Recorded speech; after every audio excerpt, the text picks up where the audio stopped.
Si Dieu est pour nous, qui sera contre nous? Nous retrouvons en tête de ce psaume, ainsi que des 4 suivants, le titre de Miktam, que nous avons déjà vu au psaume 16 et qui désigne probablement un écrit particulièrement soigné, en ce qui concerne la forme lyrique. On est frappé, à la lecture de quelques-uns de ces psaumes, du 56 en particulier, de la répétition voulue de certains mots, versets 2 et 3, et de certaines pensées, versets 5 et 11 à 12, qui donnent au langage un tour artistique spécial. Il est probable que les collectionneurs du recueil, qui groupaient les psaumes d'après des ressemblances extérieures, aussi bien que d'après l'analogie interne des pensées, ont établi un rapprochement entre la parole du psaume précédent, qui me donnera l'aile de la colombe, et l'indication musicale de notre psaume, colombe des térébintes lointains. Cela indiquerait qu'ils ont déjà trouvé ce dernier psaume muni de sa suscription et ont même envisagé cette notice comme inséparable du cantique. Les termes mêmes du psaume se rapportent bien à la position de David exilé et fugitif, verset 9. Le refrain des versets 5 et 12 divise le psaume en 2 strophes. La première expose en 4 versets la situation du persécuté et la confiance qu'il met en Dieu, versets 2 à 5. Ces deux pensées sont reproduites avec plus de développement dans la seconde strophe, versets 6 à 12. Le psaume se termine par une parole d'action de grâce, versets entre 13 et 14. Verset 1. Colombe des térébintes. C'est ici apparemment le titre d'un chant dont on empruntait la mélodie pour notre psaume. Notre traduction ne s'obtient qu'au moyen d'une légère modification du texte. Le sens littéral est « colombe muette des pays lointains ». Verset 2. Verset 2 à 5 périt les fois. Le mortel, hébreu, l'homme, dans ce qu'il a de faible et de peu noble. Le psalmiste oppose les êtres vulgaires qui le persécutent au Dieu puissant et bon qui le protège. Les verbes de ces 2 premiers versets s'accordent fort bien avec la donnée du titre. David, saisi par ses pires ennemis, se sent comme englouti par un monstre auquel il ne peut échapper. Les répétitions des versets 2 et 3 dépeignent l'acharnement avec lequel ses adversaires poursuivent toujours de nouveau sa ruine complète. Verset 5. En Dieu je trouve sujet. Le secours de Dieu, qui vient à mon aide, me donne sujet d'élever bien haut la vérité de ses promesses. Verset 6. Verset 6 à 12 méchanceté de l'homme, verset 6, émoticône n'en croyant pas ses yeux, fidélité de Dieu, verset 9 à 12. Il semble qu'ici le psalmiste embrasse d'un coup d'œil tous ses persécuteurs, l'indignation exprimée verset 8 ne s'explique guère, s'il ne s'agit que des Philistins, dont la haine pour David était compréhensible. Ils tordent mes paroles, ils s'assemblent, ils observent.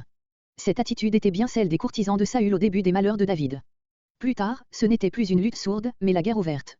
L'espionnage décrit en ce verset a suivi le Seigneur pendant tout son ministère. Verset 7. Ces gens-là, qui devraient être surveillés eux-mêmes, ou peut-être, qui me devraient de la reconnaissance.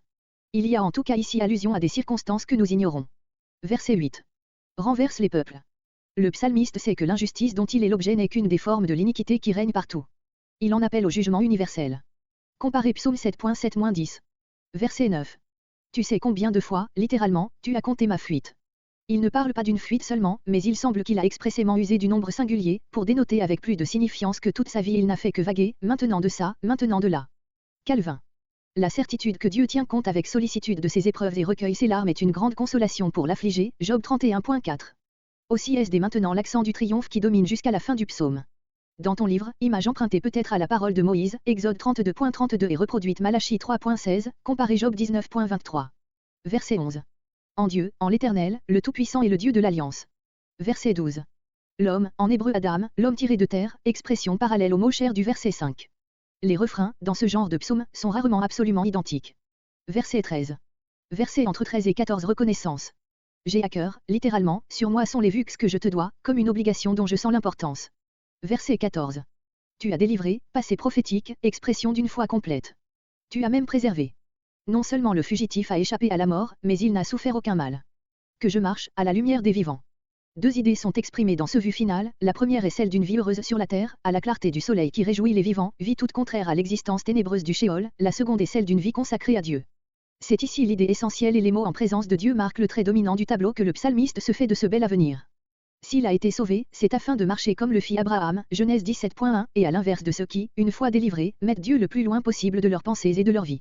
De même, au point de vue chrétien, le salut n'est accordé qu'en vue du service de Dieu et d'une marche dans la lumière qui rayonne de Dieu lui-même, 1 Thessaloniciens 1.9, Tite 2.11-12, 1 Jean 1.5-7.